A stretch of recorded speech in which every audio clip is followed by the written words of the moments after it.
Hey, I'm Gabby, also known as Señorita Gabita. Welcome back, or welcome if you're new here. Today's video is a draw with me one, and I'm drawing the flowers of the month, and this time for August.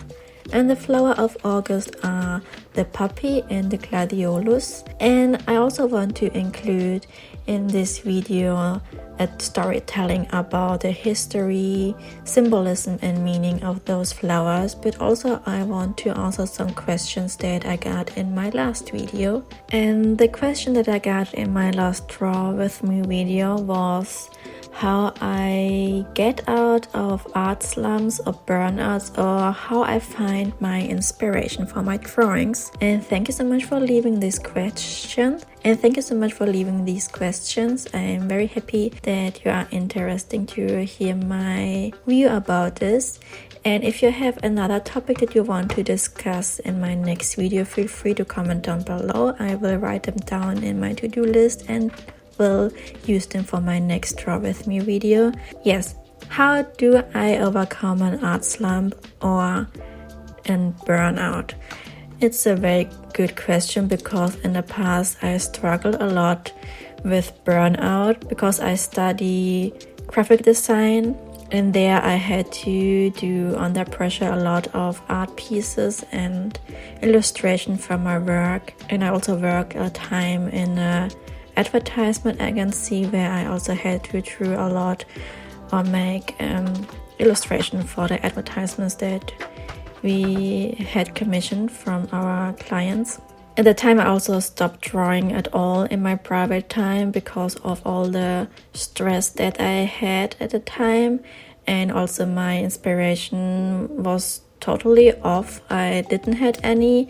How I overcome this big burnout I already mentioned in another video. I will add it here on the screen on the right side in the info card if you want to know more about this story. But how do I overcome now after I'm working as an art content creator my art slumps or my burnouts? I don't have that much of a burnout at the moment. I never came to the point that I would say I had a burnout again, because I really enjoy right now to draw and to be creative. I really enjoy it, and I see it like a way to enjoy my free time, or to see it more like a free time. But also it takes a lot of time because I need to record content and to share it. So it's difficult to explain it because I have to do it for my work, but I also enjoy it in the same time, and I'm very glad that this is the case at the moment. So I hopefully will not get to the point that I have a burnout again. So my fingers are crossed, but I can talk about more how I gain inspiration for my artworks. And I think first of all is that I look a lot through my surroundings. I have 2 guinea pigs. They are my main inspiration. I always want to include them in my artworks, but also the nature around me. I love to see the flowers blooming and all the trees and all the greenery, and they are a huge part in my art, as you can see right now. And I always have some goals each month that I have to accomplish. For example, here the flowers that I'm drawing are for my Patreon rewards. So I have a plan what I have to draw. And then with this plan, I start to look up what can I draw. For this year, I decided to draw the flowers of the month and to include also my guinea pigs into these drawings. So I have each month like a little plan about the drawing that I want to draw. This time the poppy and the gladiolus. And when I have this idea about these 2 flowers, then I start looking up to Pinterest, some reference pictures and so on about different sceneries, and I look up how is the lighting on the pictures and all the stuff that I see are my inspiration for my drawings. But also when I'm drawing here right now with traditional art supplies, I notice sometimes that I have to practice more. For example, here in the background, I will start soon to draw a landscape, and I noticed that I had a little bit of a difficult time to make it more recognizable, the landscape, because I didn't know where I have to put the right value to create a very good landscape without overusing too much different colors to achieve the landscape look or to build all the elements. So when I'm drawing this type of sketching session, I also write down on the side what I want to improve next time, what will I learn more. And this time I recognize that I really want to draw more landscape, and maybe I can use it like an inspiration for my drawings as well, to get in some specific areas better. And yes, I think also wanting to learn new things for your art journey is a type of inspiration as well, and you also need to change the way you see your drawings, and also to see that learning new things could be an inspiration. So I hope this was kind of the answer that you are looking for this topic about art slumps or burnout. I only can recommend to you to take some time off when you are stuck in this period of time when you are not very creative, because I also think that our brains need a time off of creating as well. Maybe you will try another hobby to refresh your brain and your artistic energy battery, I would say. And yes, take your time off, try out new different things. Or maybe if you still want to stick to a creative routine, try a new art supplies, learn how you can include it to your normal drawing routine, and not be afraid to experiment or to make mistakes, because I think sometimes people are afraid of doing mistakes, and this mindset can also be a wall that you need to overcome. Don't be afraid, take your time off and try out new things. This is my recommendation, or this is also what I do when I'm feeling a little bit burnout / slump, or when I don't have that much inspiration to draw at all.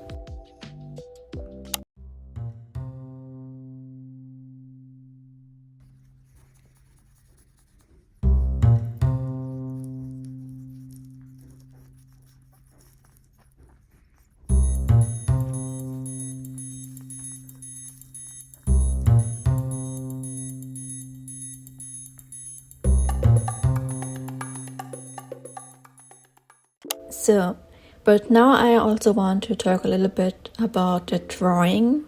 I'm using my old sketchbook, and in one of my last Draw With Me video, I also added a colored paper into my sketchbook page, and I worked with it together to create a new illustration, and I wanted to do it again this time, but I decided to pick up a red paper so it would fit better to the poppy flower. But I noticed then later that my camera had a little bit of a trouble to capture the picture, the drawing, because it was a little bit too oversaturated because of the red paper. But I think in real life it looks so cool with the red paper, so it was okay for the recording, but for the outcome, for my certification, I was very pleased to use the paper, and I really want to use it again next time, a different color, and try out how the acrylic markers react to it, because you can see as I was drawing the poppy flower, all the red color, the ink of the acrylic marker was absorbed by the paper. It was like drinking all the colors, and It was a little bit interesting to see how the paint was reacting to the paper, but it was like an experiment and I really love it. And as I said, I want to practice more landscaping because I don't know, I really like landscaping at the moment when I'm seeing other artists or when I'm going to the museum and looking through the masterpieces when they are drawing some landscape or still lifes. And I think including landscapes into my drawings seems to be very natural. I think it will be a very perfect fit to include it more in my drawings and also to practice to draw with acrylic markers like real paint. I don't know. I will let you know when I am trying out to draw landscapes in the next time. I can definitely see myself drawing these. This is not enough talking about my drawing process. It's time for the history, symbolism and meaning of the flower of the month. The flower of August is the poppy and the gladiolus, and we will start with the poppy.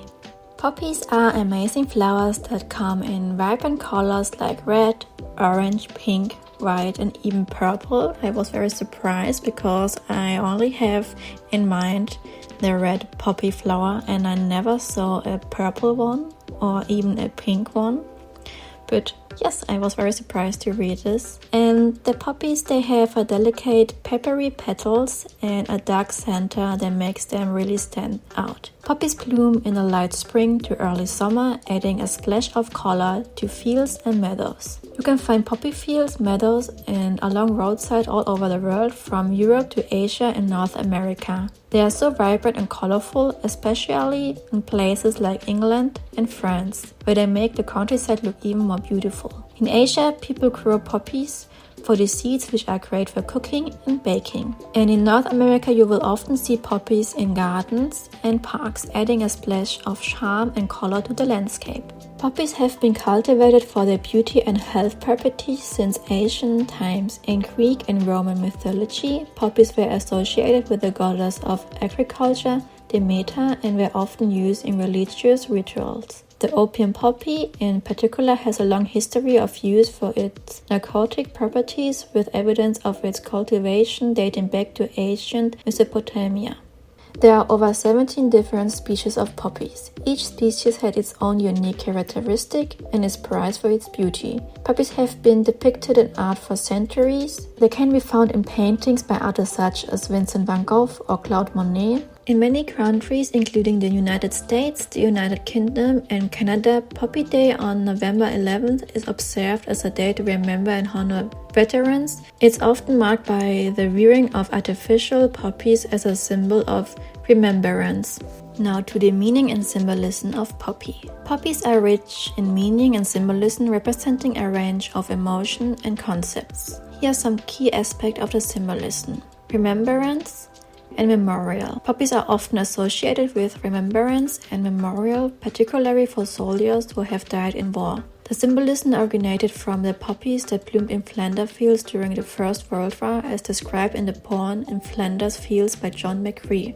It also means sleep and peace. In Greek and Roman mythology, poppies were associated with sleep and peace. They were often used in ritual and ceremonies to bring about a peaceful and restful state. Beauty and resilience. Poppies are admired for their beauty and resilience. Poppies are hardy plants that can thrive in various conditions, symbolizing strength and resilience in the face of adversity. Imagination and dreams. Poppies have also been associated with imagination and dreams, perhaps due to their vibrant colors and delicate petals. In literature and art, poppies are sometimes used to symbolize creativity and inspiration. In some cultures, poppies symbolize hope and rebirth. Their ability to bloom in harsh conditions and their bright colors are seen as a sign of hope and renewal. Now to the second flower, the gladiolus. The gladiolus, August birth flower, is known for its tall, elegant spikes of vibrant vibrant flowers. It comes in many colors from soft pastels to bold hues and adds beauty and grace to bouquets and gardens. Its slender sword-shaped leaves complement its blossom, creating a stunning display. The gladiolus is a popular flower found in the Mediterranean, Africa and parts of Asia. Its tall spikes of colorful flowers are loved worldwide for their beauty and charm. The gladiolus typically blooms in late spring to early summer, adding a vibrant touch to gardens and bouquets. The gladiolus has a rich history dating back to ancient times. The name gladiolus is derived from the Latin word gladius, which means sword, due to its sword-shaped leaves. It is believed that the gladiolus was first cultivated in the Mediterranean region and was highly prized by the ancient Greeks and Romans for its beauty. In Roman times, gladiolus flowers were often associated with gladiators, as they were showered up victorious warriors as a symbol of admiration. There are about 300 species of gladioli, and they become in a wide range of colors including red, pink, yellow, purple and white. Historically, gladioli were believed to have health properties and were used to treat a variety of ailments including colic and coughs. The gladiolus is featured in a famous painting by the Dutch artist Vincent van Gogh titled Vase with Red Gladioli. Now to the meaning and symbolism. One of them is infatuation and romance. In the language of flowers, the gladiolus is sometimes associated with infatuation and romantic love. Its vibrant colors and striking appearance make it a popular choice for expressing passionate emotion. In some culture, it's used to honor and remember loved ones who have passed away, making it a meaningful choice for funerals and memorial services. To the historical associated with gladiators, the gladiolus is sometimes seen as a symbol of victory. It's often used to celebrate achievements and milestones. With its tall, elegant spikes of flowers, the gladiolus is admired for its beauty and grace. It's often used in floral arrangements to add a touch of elegance and sophistication. But now, what do August birth flowers say about your personality? If your birth month flowers are the gladiolus and the poppy, your personality is likely an interesting mix of strange passion and deep emotional connections. Born in August, you embody the strange and moral integrity of the gladiolus, facing challenges with courage and determination. At the same time, you have a deep sense of remembrance and nostalgia, valuing history and tradition like the poppy. Your passionate and romantic nature adds a touch of charm and intensity to your character, making you a truly unique and dynamic individual. And so this was the story time about the poppy and the gladiolus. I hope you like this little history and symbolism insights about these flowers, and let me know in the comments if the poppy and the gladiolus is your birth flower. And yes, we finished the drawing part of this video and we are finally doing the print and the stickers for Patreon. After I have drawn the illustration in my sketchbook, it was time to transfer it to Procreate. The digital drawing process will come next week. There I will show you also how I create a digital drawing file, and maybe you have another topic that I can discuss there as well. And yes, we have cut the prints in the right sides and now it's time to make the stickers.